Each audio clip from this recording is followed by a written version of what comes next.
Ask any grieving person and they'd all agree. No matter how much time we are given with those we love, it is never enough.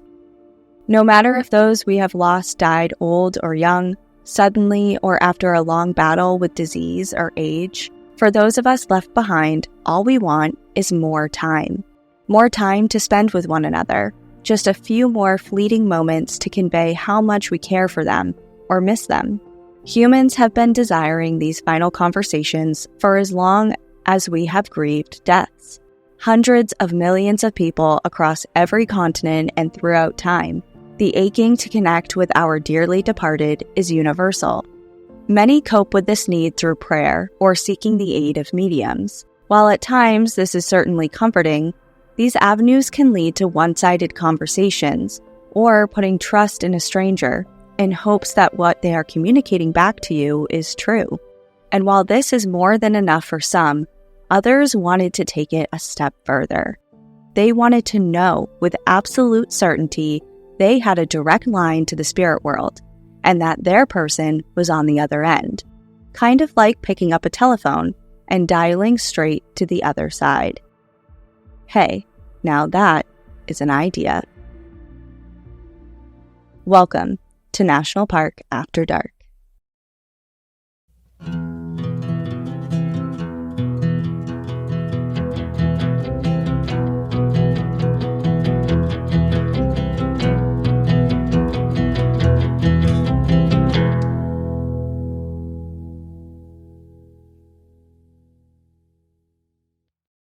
I'm really excited for this episode because you've hinted and you've told me off of the podcast what this is about. And now I'm very excited to hear the story because I don't know it at all.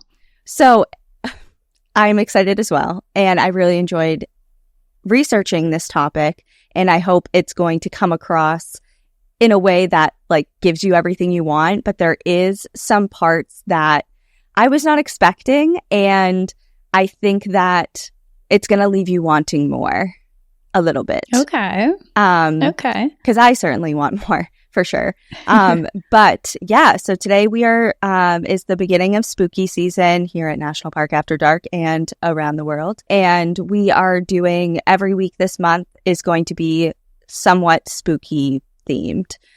So we've planned out this month to revolve around that in some capacity, except for last week because we took a break. Yeah, if you're looking for an episode that happened last week, it didn't happen. I'm not sure if we ever announced that outside of social media, but last week we did take a break, but we're back. Yeah, we're back, baby. And today we are going to a national historical park in New Jersey. Fun. Oh, New Jersey. We haven't been there yet. No. For the podcast. Yeah.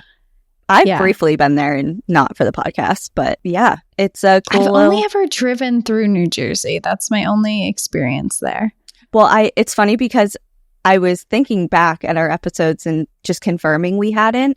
And there is another story from New Jersey that I really want to do, oddly enough, that I could have done this month, but I think I'm going to give it a break because I have some other ideas, but it's just fun. Is it the Jersey Devil? It is, yeah, the Pine Barrens. We have people request that all the time, so I think you should do it at some point. I feel like sometimes because I just listen to so many true crime, paranormal mashup, legend lore, historical podcasts, like that story is told so often that I feel that maybe I don't want to like throw my hat in the ring in it in regards to it as well. Hey, I'm the person to tell because I haven't listened to any of those and I haven't heard the story a single time. So if you need someone to talk to that has no idea what you're talking about, I'm your girl because I have not heard that story. Okay, well, I'll consider it. But thank you. Today, we are going back in time to New Jersey. It was a brisk winter night and the wind was howling through the trees when they all gathered. A group of scientific minds shook off the chill of the evening as they stepped into their friend's laboratory at 211 Main Street in West Orange, New Jersey. They had heard rumors of the anticipated demonstration, but their friend had been tight-lipped about his newest project. They settled in as the lights were shut off, and a soft electrical humming noise began thrumming from a machine on a nearby workbench. Next, a beam of light, similar to a motion picture projector, was shot from the device into a photoelectric cell, a device used to convert light energy into electrical energy. From the darkness, the inventor cleared his throat and explained what the audience was seeing. He explained how the machine functioned, that the light on the cell would recognize any disturbance to the beam of light, no matter how small, and that disturbance would then be displayed on a nearby meter, a confirmation to the operator or witness that something was present, even if it could not be seen with the naked eye. The crowd exchanged some confused glances. These components of this new machine were familiar to them, being of the scientific community. Many of the attendees recognized the parts by name, but fashioned together in this way, they were a little bit lost on its purpose. Likely sensing the air of confusion, the great inventor paused, perhaps for dramatic effect or preparing himself for the big reveal, before stating, "I have been at work for some time building an apparatus to see if it is possible for personalities which have left this earth to communicate with us, a machine which could be operated by personalities which have passed on to another existence or sphere." There were likely some looks exchanged amongst the audience, the silent, quick glances that conveyed, "What did he just say?" and perhaps some raised eyebrows. This was Mr. Thomas Edison speaking, after all, the Wizard of Menlo Park, one of the greatest inventors of all time, known for his systematic and methodical scientific approach to all things. Equal to his allegiance to the scientific method, however, was his public dismissal of spiritualists, or more specifically, those who claimed to have the ability to speak to the dead. But Edison had another surprise in store for that evening. There were others in the audience that night whom the scientific community, by and large, had historically not taken seriously. Spiritualists, mediums, clairvoyants, and channelers who had taken to table tipping, tea leaf reading, and Ouija boards to convey messages from the departed. People that for most of this great inventor's life, he had largely dismissed or outright mocked. After all, he was a scientific skeptic, but a scientist through and through, and tonight he needed their help. The lights remained off, candles were lit, and the mediums were invited from their seats to the front of the room. Voices hushed as the mediums gathered, the candles flickered, and the steady hum of the machine filled the air. For decades, Thomas Edison posed questions, the first step of the scientific method.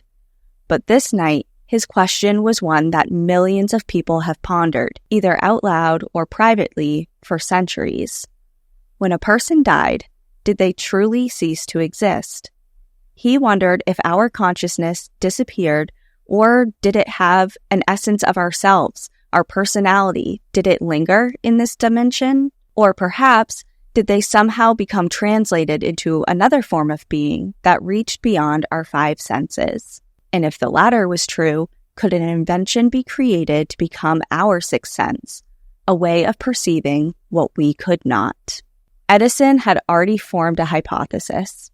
He believed our memories are groupings of electrons, which he dubbed life clusters, which he claimed defined individual people.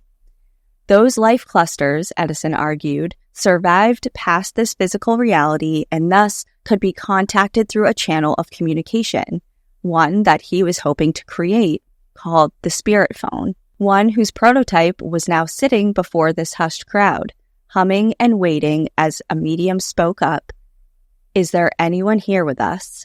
The seance, experiment, commenced, and all eyes were glued to the spirit phone, waiting for an answer. I'm so interested in this. Okay, if my history teachers ever taught me this in high school, I apologize, but I feel like I learned a lot about Thomas Edison, and I don't never about this? Never about seances. That's so cool. Like, I feel like I've never associated seances and a spirit phone with Thomas Edison. I would 100% agree with that. And there's a reason for that, that we'll kind of get into in a little bit. But this was very under wraps, hush hush, and at the very end of his life. This wasn't something that he was really renowned for, known for. I mean, the guy, like you said, I remember learning about Thomas Edison. Everyone does. I don't remember when, at what point. I'm going to say fifth grade. So before this. Fourth, fifth, and sixth grade. All three. before this episode, if somebody came up to me on the street and was like, name one thing that Thomas Edison invented, I think I would have just thrown out like, I don't even know like what I would have thrown out. Do you know? Honestly, no. I remember he was an inventor, but and that's about it. Yeah, so that's about it.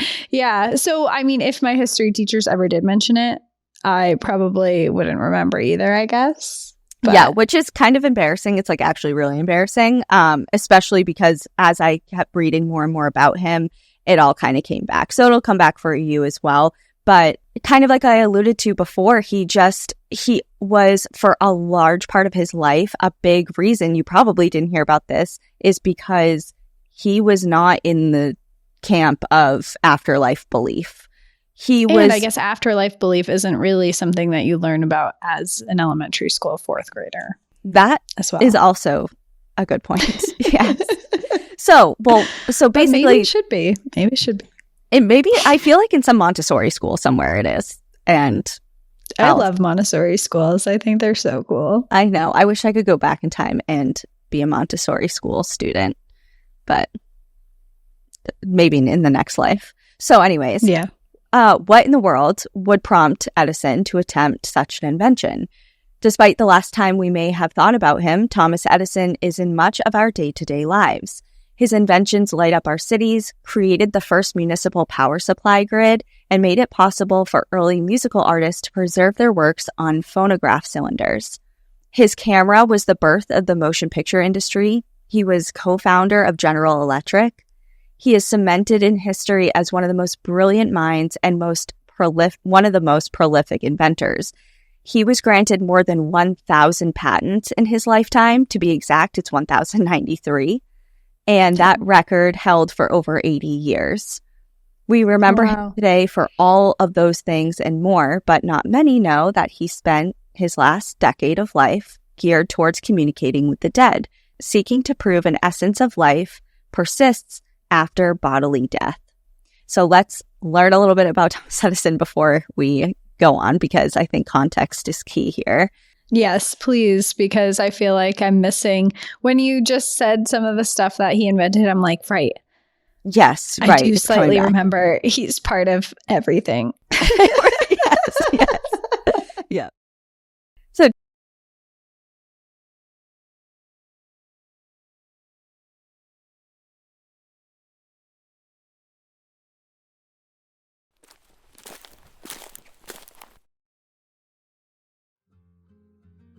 have you ever walked into a store and been overwhelmed by all the options of wine that there are? I know that I sure have. Do I want white wine, red, pink? What is sweet? What is dry? I've walked out just choosing one based on the bottle and not even liking what I chose. That's why I love our next sponsor, Naked Wines. This podcast is sponsored by Naked Wines. Naked Wines is a subscription service that directly connects you to the world's finest independent winemakers so you can get award-winning wine delivered straight to your door. With our code NPAD, you can get 6 bottles for just $39.99. We recently had guests come over, and when they asked for a glass of wine, I was so excited to pull out all my options that Naked Wines had just sent me. I love Naked Wines because I have a hard time knowing what wines I'll like. I know I like them a little sweeter, but that's about it. Naked Wines has a quiz that matches you with the kind of wine that you'll love, so you don't have to go to the grocery store and leave with one that you don't even enjoy. Naked Wines has been around for over 15 years and funds over 90 independent winemakers around the world. Now is the time to join the Naked Wines community. Head to nakedwines.com/NPAD and put in our code NPAD for both the code and password for 6 bottles of wine for just $39.99 with shipping included. That's nakedwines.com/NPAD and code NPAD for 6 bottles of wine for $39.99.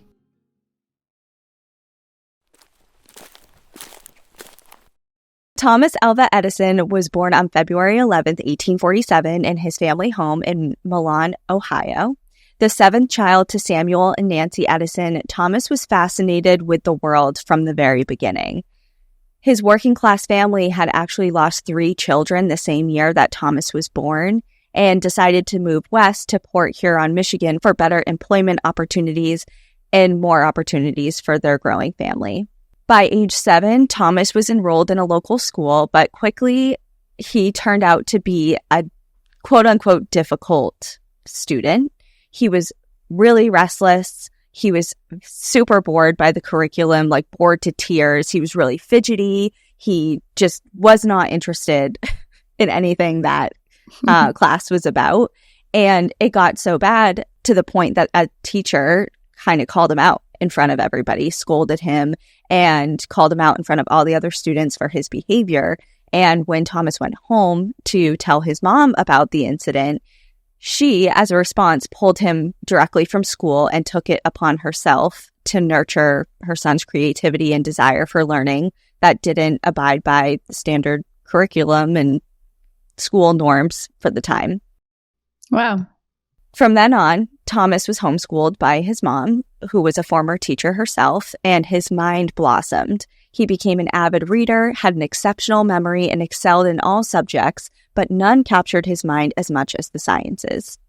It wasn't long until he was conducting his own experiments in the basement of his family home in his homemade laboratory. Approaching adolescence, he read the works of Newton, Ben Franklin, Francis Bacon, and Galileo regularly. He taught himself Morse code, and he studied all the time. Like any free hour he had, aside from being homeschooled, he was studying on his own. I wish my brain worked like that. I feel like it would be way too busy. I'm Maybe. good with my level of intelligence. Where it's at. I'm good with that. I don't know. I feel like it's almost a superpower.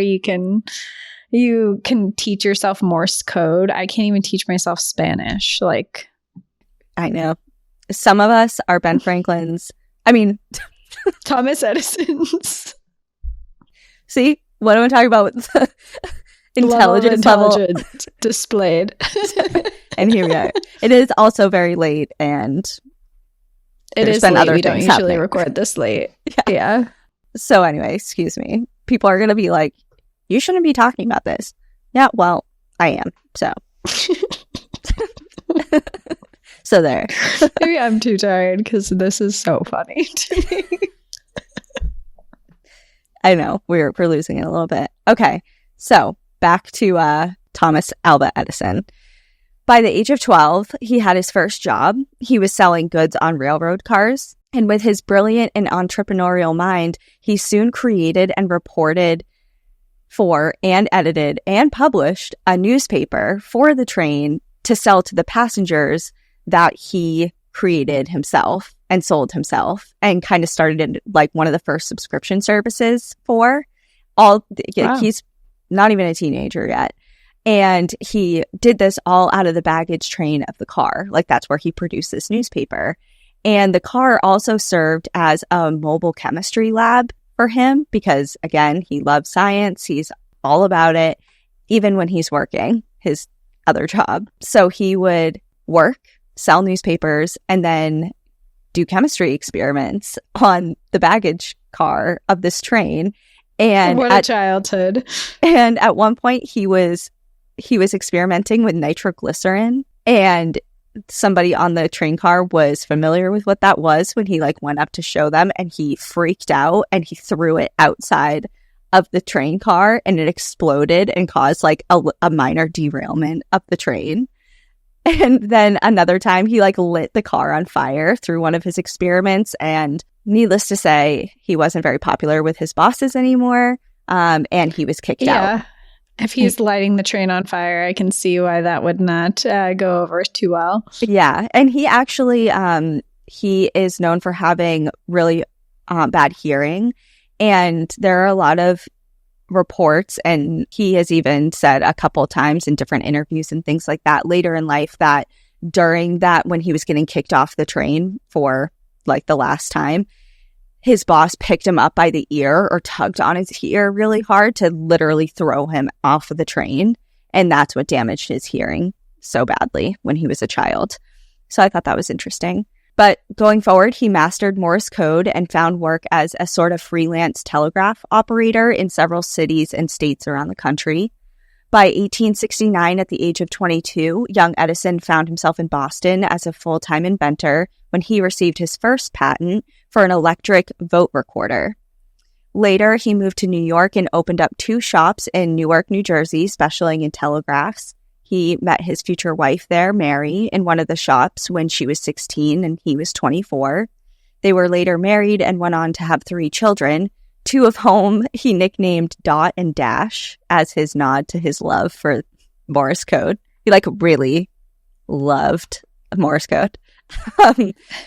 That's a really cute, nerdy thing to do. Dot and Dash, I know, it is cute. But then the third child, Dot and Dash is cute too. And that's it. It's like, and you were an accident. Just kidding. While his home life kind of fell a bit flat, he didn't have the best relationship with his wife for quite a while. His professional life really flourished. By now, he had solidified a name for himself and was regarded by and large as a genius. Although it is good to mention that there is a lot of controversy over several of his supposed inventions in regards to whose idea they truly were.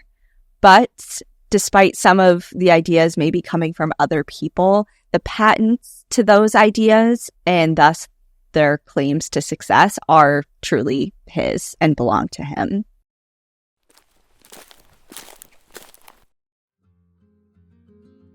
Today's episode is brought to you by Ollie. Clean, fresh nutrition your dog needs in 5 flavors they'll absolutely flip over.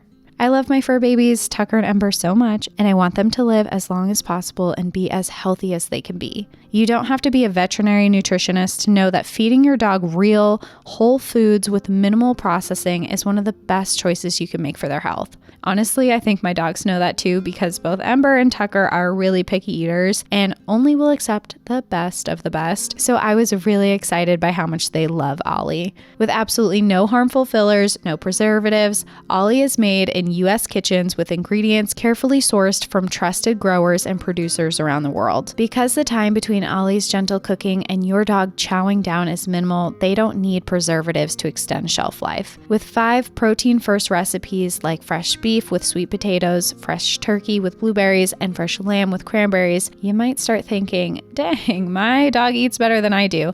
And that's probably true when it comes to Ollie. Ollie is really easy to use. You just fill out Ollie's 30-second quiz and they'll create a custom meal plan based on your pup's weight, activity level, and other information. Then Ollie crunches the numbers and recommends the right recipe and daily portions for your precious pup based on hundreds of thousands of real dog results. For any first-timers, Ollie will send out your pup's first box with 2 weeks worth of meals and a guide on how to gradually switch them over to their new diet. Ollie offers 3 meal plans to choose from, so you can choose between a full fresh plan, fresh topper plan, or a mixed plan with our freshly baked recipes for your special fur baby. They also have treats and supplements. Right now, Ollie is offering a fantastic deal to let your pup taste test a personalized meal plan. So head to ollie.com, tell them all about your dog, use NPAD, and you'll get 60% off your first box of meals when you subscribe today. Head to ollie.com and enter code NPAD to get 60% off your first box. They offer a clean bowl guarantee on their first box, so if you're not completely satisfied, you get your money back. Again, that's ollie.com and enter code NPAD to get 60% off your first box.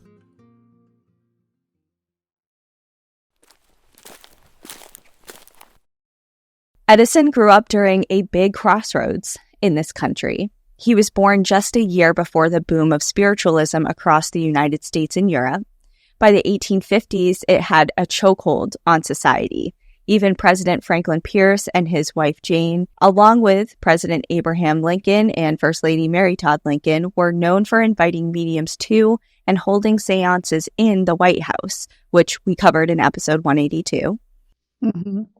While the public remained divided on the matter, Edison remained removed from it, largely focusing on his own inventions and work throughout the boom of the Second Industrial Revolution. Although he did sit at seances conducted by one of his employees named Bart Reese, who was a clairvoyant and medium, and he did have a lot of works from famous mystics like Emanuel Swedenborg in his own personal library. So he did show an interest, at least, in maybe understanding what it was about without fully subscribing to it. Okay. The desire to connect with deceased loved ones is nothing new, and that hope has never gone away, although there have been times in history where it has spiked, mostly in the wake of large-scale death events. For example, in the years following the Civil War, only added fuel to the fire of spiritualism and the desire for connection to deceased loved ones. Hundreds of thousands of widows, orphans, and childless parents flocked to mediums for their chance to connect with family who they had lost in the bloodiest war ever fought on American soil. And we also covered an episode on that with Two Girls, One Ghost. Mm-hmm. Remember we did that crossover with them? Yeah, it was sometime around this time last year. Yeah, that is true. Throughout all of human history... What was that? Did you hear that? Yeah. I don't know. You're awakening the spirits. I am, and I'm actually kind of a little... That was freaky. I don't know what that was. It sounded like something fell. It did, but I don't know what. I'm kind of like trapped in between a bunch of cords to like, I can't really go see. Okay. Is anyone here with us? Okay, hold on. I'm nervous. Okay, well, let's keep going. And, no, if anything is with us, then it needs to like blink my light. Like, what light? The light that's on my face. This ring light. Oh, the ring light. Okay. Yeah. Then very we'll specific. really know. I like it. Yep. And this is on video. We're on YouTube now, so you can watch this all go down if it happens. If it happens, yeah. I kind of hope it doesn't until like the very end, so I can just like get through this. Yeah, get through this. All right. So throughout all of human history, the desire to understand death and what follows has been woven into our experience. But not until the 1880s was science introduced to the scene, and likely began to pique Edison's interests specifically. The Society for the Psychical Research and the American Society for Psychical Research were founded, which applied scientific analysis to paranormal events for the first time, creating a new way to study and research psychic phenomenon, which prior to was left up for individual interpretation and trust in whoever you're going to see, whether it was a medium, a channeler, or a psychic, clairvoyant, whatever you want to call them. There was no way to measure what they were saying. No science was behind it. And now, during the 1880s, that's starting to change. It reminds me a lot of what we see with Ghostbusters today, where people go in with the meters to see if anything's interacting, if there's any type of electrical charges or currents that are happening around you. Yes. Like it's hard to just be like, oh yeah, I had this feeling. It's like, okay, well, what type of feeling? Was the temperature different? Like in that one spot, like let's look at the temperature gauge. Like let's look at hard numbers to correlate any findings with the feelings or the messages you're getting or whatever. Like that's when this really started to happen, and there was more scientific support for different phenomenon that was happening. So that's kind of where Edison started to get involved. And gotcha. He's such a science brain that he needs measurable, tangible things that he can explain. Yes, precisely. And he spent most of his professional career at the height of the Second Industrial Revolution studying people and demographics, basically determining a potential market and then inventing a device aimed at those consumers that need this thing now. He wasn't necessarily being like, I have this brilliant idea out of nowhere. He was studying people and being like, what could people do with? Like, what do people need?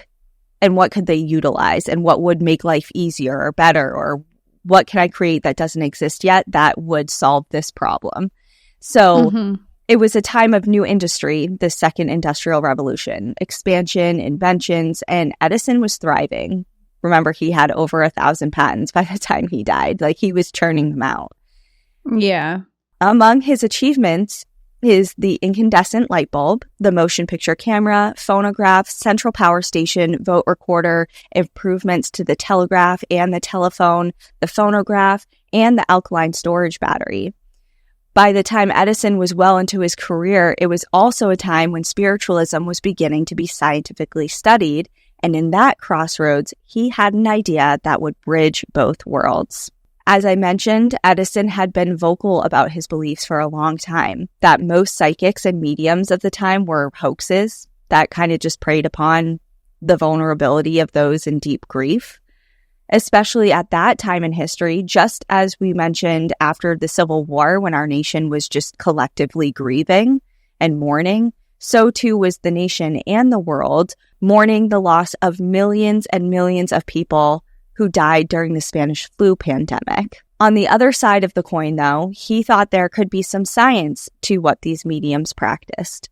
Perhaps it was another calculated invention, one which he wanted to build to fit a need that he saw arise in society in deep grief and mourning, or maybe it was his own genuine curiosity. But either way, he began his work on a spirit phone. A staunch believer in Einstein's theory of special relativity, that nothing truly faded out of existence, Edison believed that the universe was made up of eternal matter that was neither created nor destroyed, and that all of life on Earth was purely a physical manifestation of that energy. Thinking that perhaps the energy of the deceased could be amassed to exert pressure on our reality, his desire was to invent a machine that would allow waves of energy to pass through it and be registered on a meter.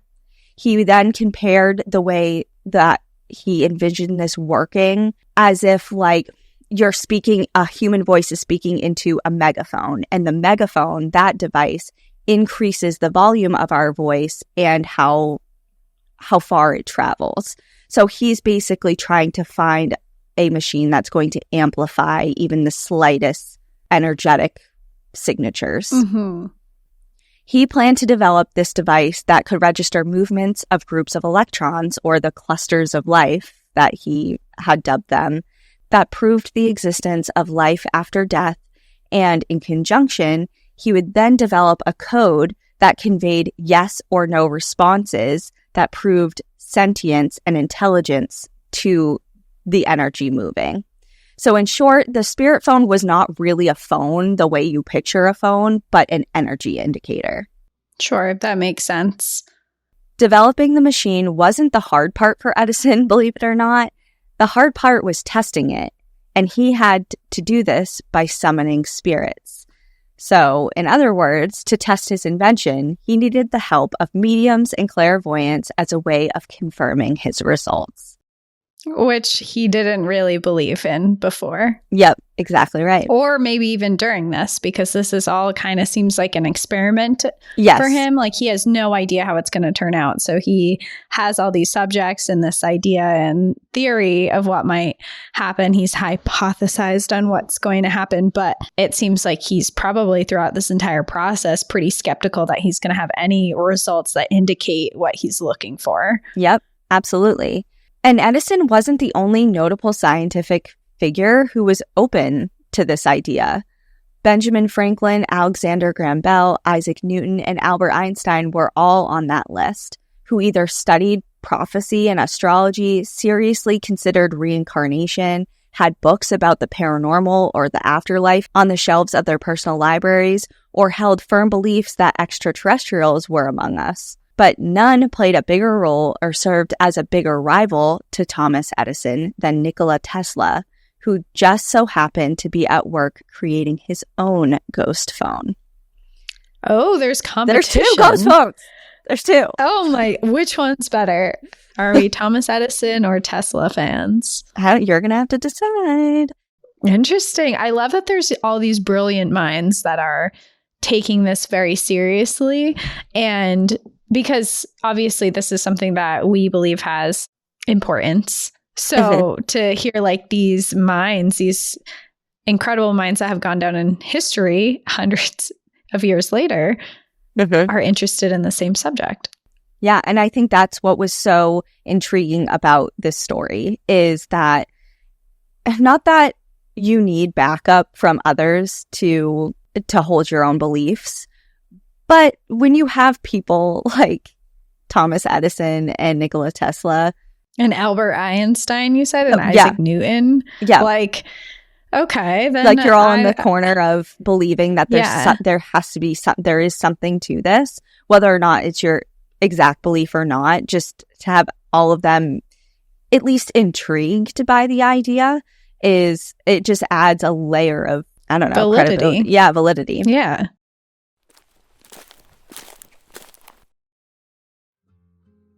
This episode is brought to you by IQ Bar. Let's be honest, eating a balanced breakfast is hard as an adult. It's easy to just over-caffeinate and then grab something that's unhealthy and easiest and head out the door. But that's why I love IQ Bar. Their plant-based protein bars are my go-to for a quick fix breakfast that have brain-boosting ingredients, plenty of protein, and have great flavors. Their IQ Joe provides energy without caffeine jitters. Thanks to magnesium, it also boosts focus and mood with its magnesium and lion's mane blend. And now, just in time for fall, they also have their limited edition pumpkin spice flavors. On top of what I need for breakfast, they also have their IQ mix for hydration with 3 times as many electrolytes as sports drinks, which is my go-to to have on my long hiking days out on the trail. The Ultimate Sampler Pack is a great way to try all IQ Bar products and flavors. You get 7 IQ Bars, 4 IQ Mix Sticks, and 4 IQ Joe Sticks. All IQ Bar products are entirely free from gluten, dairy, soy, GMOs, and artificial sweeteners. IQ Bar makes the #1 brain and body nutrition bar, hydration mix, and instant coffee in the US. And right now, IQ Bar is offering our special podcast listeners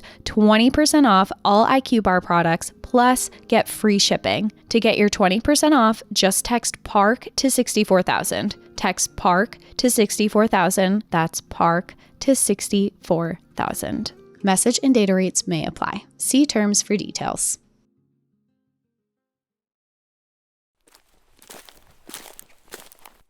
In 1898, about 20 years prior to any mention of Edison's work on an afterlife phone, Nikola Tesla was hard at work in his Pikes Peak laboratory. He was conducting research on weather, specifically thunderstorms, and to do this, he constructed receivers to use radio frequency that would indicate approaching storms. And the radio transmitter worked really well. It was not hooked up to power or any electrical source and was doing what it was supposed to do, which was to pick up static signatures generated by lightning. However, it was also picking up other signals, ones in which Tesla was unfamiliar with. Initially, his observations of these mystery signals terrified him. He was well accustomed to other electrical disturbances like lightning static, things that are natural in nature, like anything from signatures from the sun, the aurora borealis, and more. He had all noted those and was familiar with those. But these that were coming through on this night were different and completely unknown to him. He heard what he thought were voices speaking in a language he couldn't understand. Oh. He wrote down his observations and thoughts in his journal as he pondered what he could have just stumbled upon, finishing with, quote, "The feeling is constantly growing on me that I have been the first to hear the greeting of another planet." At a time when radio transmitters were nearly non-existent, Tesla pursued his interest in these signals as he began receiving more and more human voices.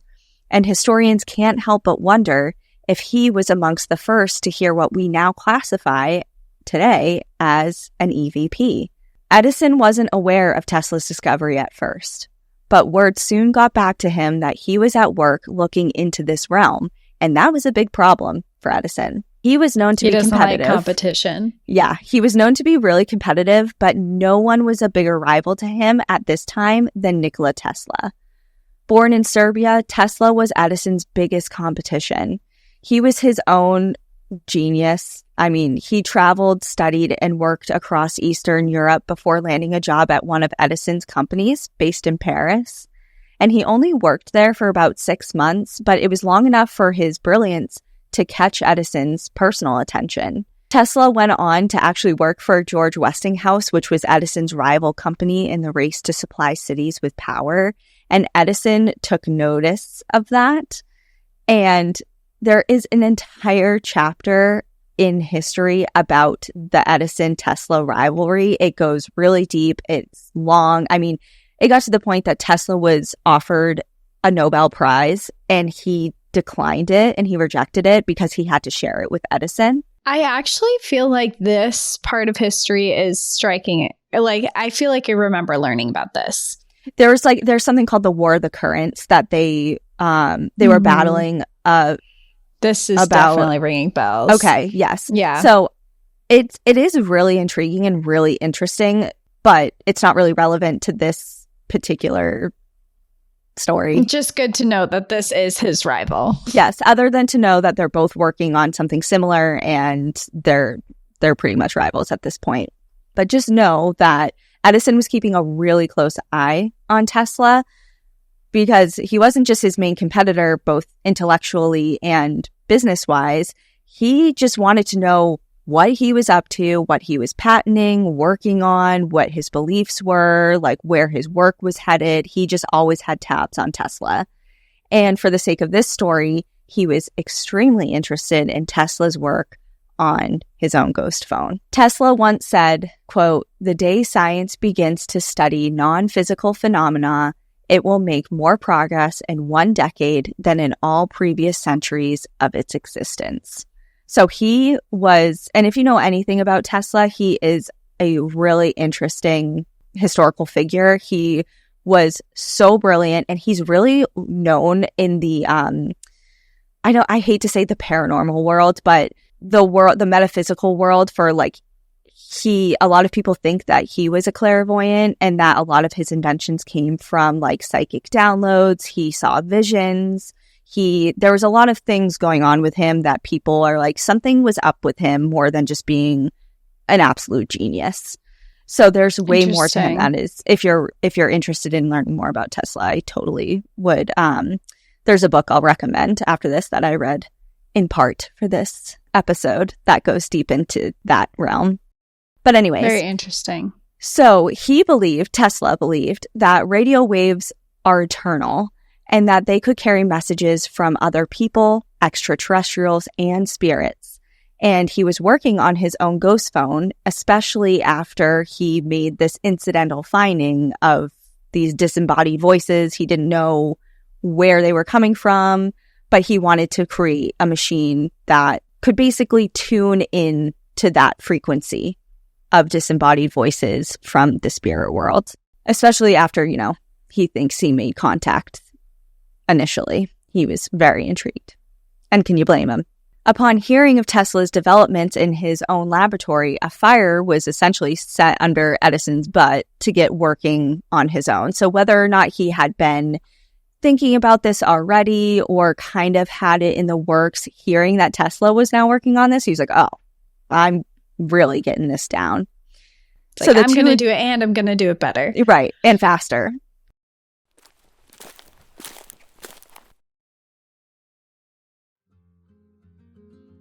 Finding a doctor can be daunting. Getting in contact with the doctor you need can be difficult. Getting an appointment quickly can be even harder. And then there's the big question, are they going to accept my insurance? There's a healthcare app that makes getting an appointment so much easier for you, and it's called ZocDoc.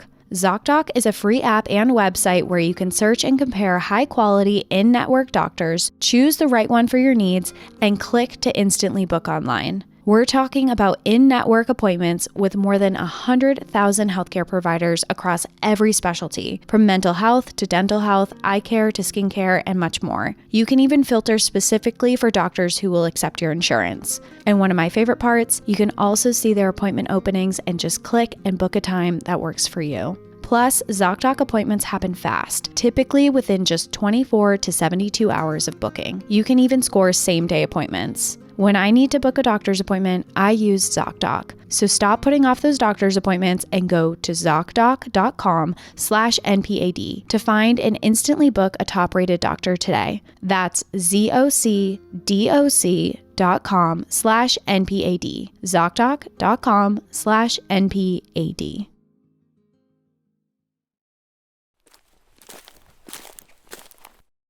The two inventors worked privately on their own instruments, Tesla on a radio, and Edison more on that energy indicator that I described before, both with the goal of proving there is more to life than here in the physical world.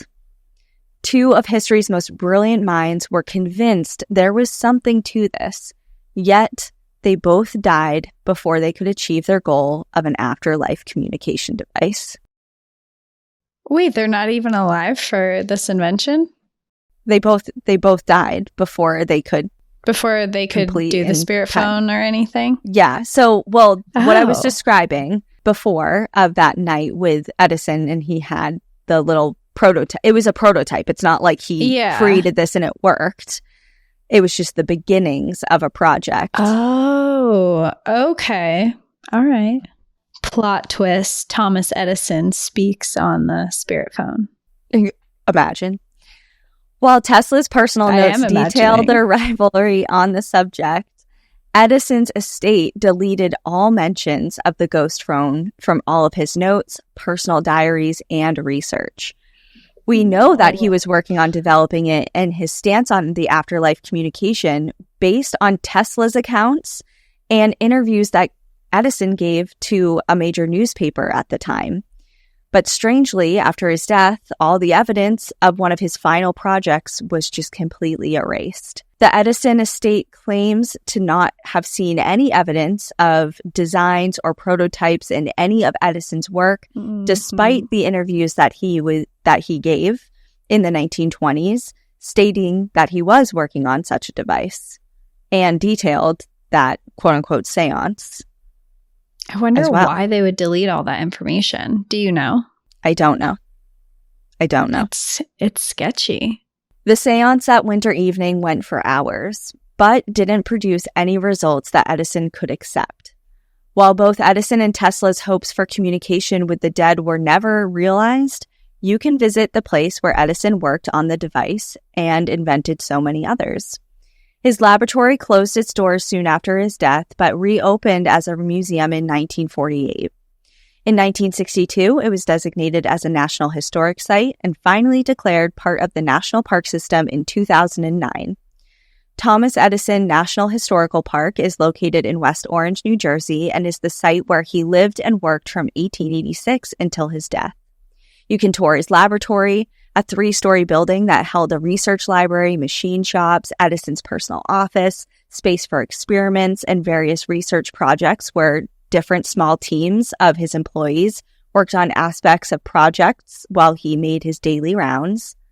The laboratory complex where he developed the phonograph, storage battery, and the motion picture camera, and then Glenmont, which is his personal residence, are both open for tours and in near original condition. Although it's advised that you reserve tours for the Glenmont Mansion, his personal home, they're not required, but if you want to go, definitely book them in advance because there's really high demand for them. It's all over the National Park Service site. Like if you want to get into his home, you got to book it way in advance. Interesting.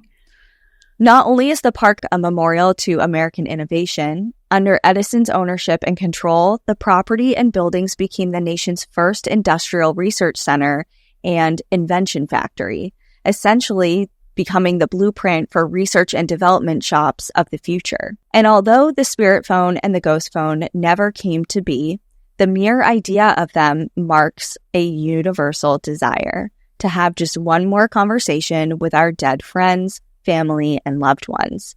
To say, I love you, I miss you, or I'm sorry. And while that technology hasn't come yet, and perhaps never will, there is another type of phone that brings comfort to the grieving, and that is called the wind phone. And I know I've mentioned this to you before because I have used one.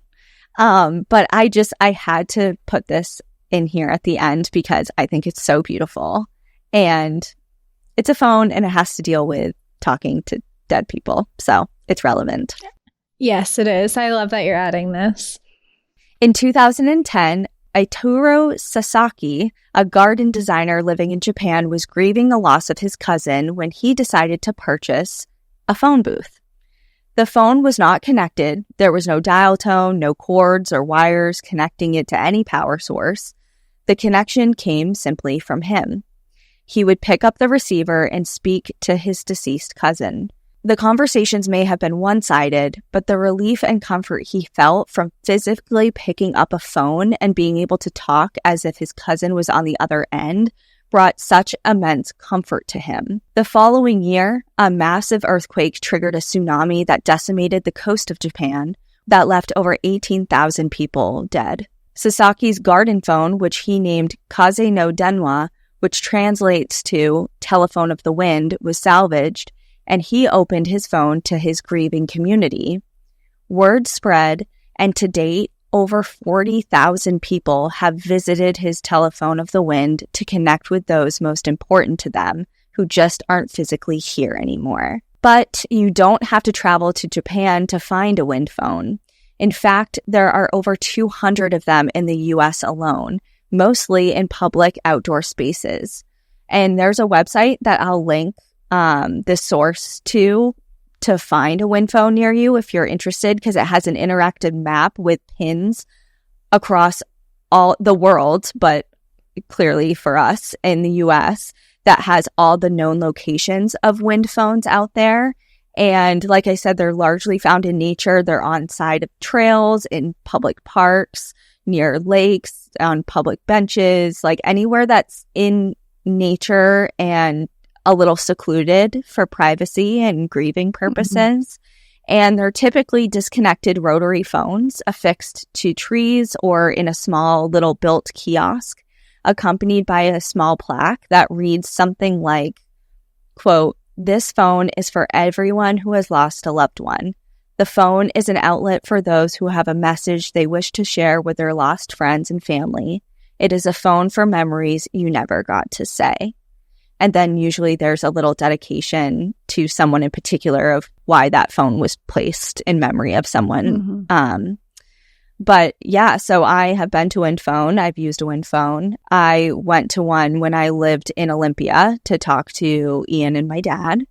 And it's a really therapeutic experience. And if you are interested, the New England area is full of them. Full. That's so cool. There's a map that someone put together with all of them. So Maine, New Hampshire, every Vermont, state, almost Massachusetts. Yep. Almost every state in the US, aside from New Mexico, I want to say New Mexico, Utah, I don't know, a couple out west don't have them, or at least don't have them marked yet. But the woman who runs this site, her name is Amy, and she started compiling them and runs it actively after one of her daughters passed away, and she became really involved in the Wind Phone. So yeah, you can look them up, and there's one 20 minutes from me that I had no idea. Have you been about. to it? No, I didn't know until I looked at this map. Oh, wow. Yeah, that's so interesting. There's a few in Vermont. I think there's 4 or 5 in Vermont. That doesn't surprise me. Vermont has little things like that. There's actually, it's not a phone, but in Vermont, Al actually stumbled across it.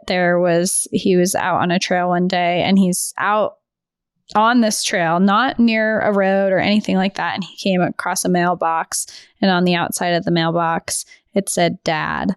And then when you open it up, there was a spot where you could write letters to your dad.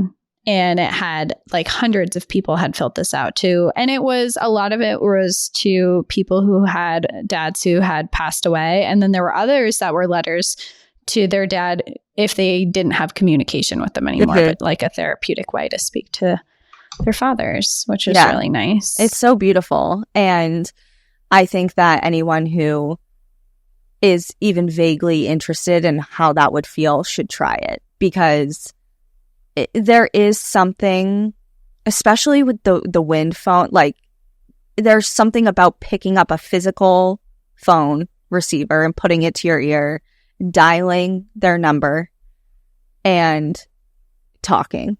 There's something about that is just so deeply healing that I understand why they're so popular and gaining popularity as time goes on.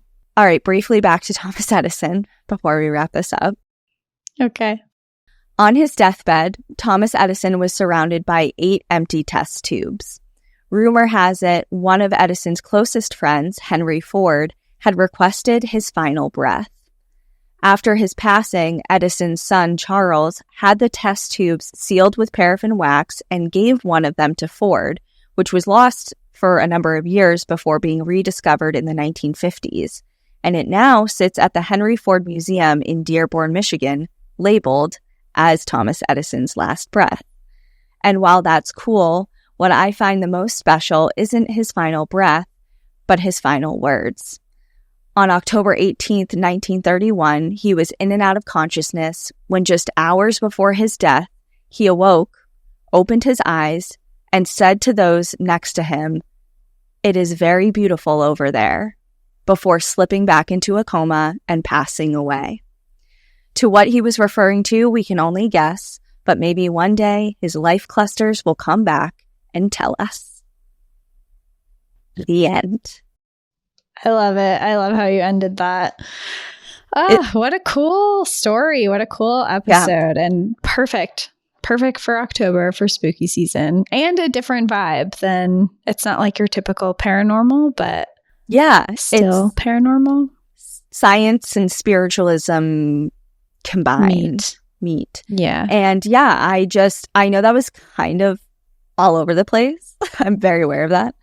Not my most eloquent put together story there's not really like a beginning, middle, and end. But that's largely because, as I was saying in the beginning, the subject, like I see this subject all the time, like Thomas Edison's spirit phone, and there's so many articles about it, and there's so many little pieces about it, but there's really not a lot of information. So a lot of that I got from a book. It's called Edison vs. Tesla, The Battle Over Their Last Invention.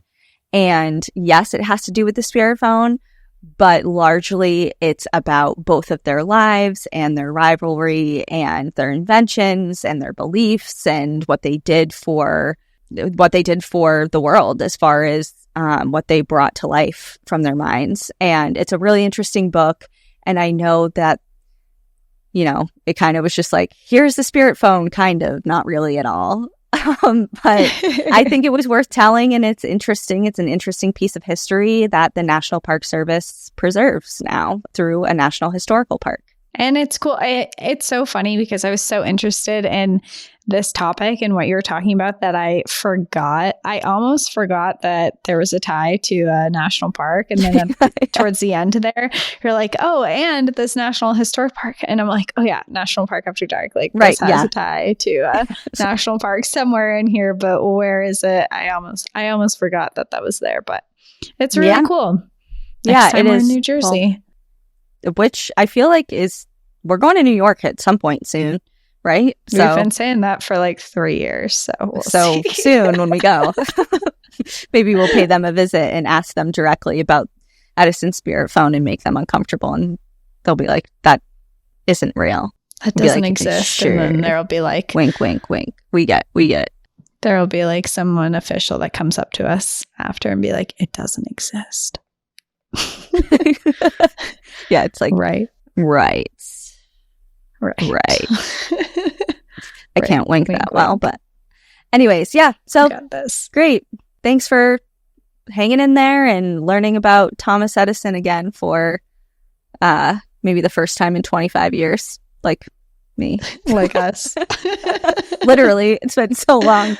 It's so long. Yeah. So anyway, yeah, that book, I'll link it because it was really cool. Even if I only read about 75% of it because it got real science heavy and invention heavy. And you just needed the bits and pieces for this specific story. Yeah. But if you're into this whole thing, definitely pick it up. But anyways, that's it. And we'll see you next week. Yeah, we'll be back next week for sure. In the meantime, enjoy the view. But watch your back. Bye. Bye.